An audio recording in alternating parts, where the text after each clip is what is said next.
শাহবাগকে সর্বপ্রথম কারফিউ থেকে আমি মিছিল করেছিলাম।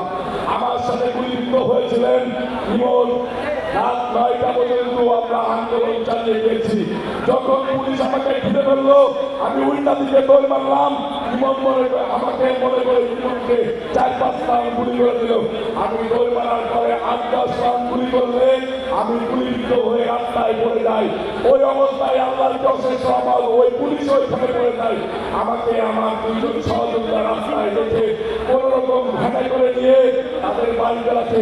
7 দিন পরে ইনশাআল্লাহ ওই গুলিবিদ্ধ অবস্থায় ঘুরাইতে এই মৎস্য ভবন থেকে শাহবাগ মোড় সকাল 9টা বাজে আজকের এই 4 তারিখ ঢাকা মহানগর দক্ষিণ যুবদল দখল নিয়েছিল। সেদিন কিন্তু আমরা এই 90 দল এনসিপি বলেন আর কোন লুকিয়ে খাওয়া গুপ্ত সংগঠনকে বলেন শাহবাগ মোড়ে দেখি নাই। বিএনপি ভারপ্রাপ্ত চেয়ারম্যান জনাব তারেক রহমান আমাকে 3 তারিখে রাত্রে বলেছিলেন, নয়ন এই যুদ্ধ আমাদেরকে জিততেই হবে। কালকে শাহবাগ মোড় দখল নিতেই হবে। আমরা কিন্তু সকাল 9টা বাজে গিয়ে শাহবাগ মোড় দখল নিয়েছিলাম। আমরা কিন্তু রাত 9টা পর্যন্ত গণভবন মার্চ করে তেলকা বন্ধু দিয়েছিলাম।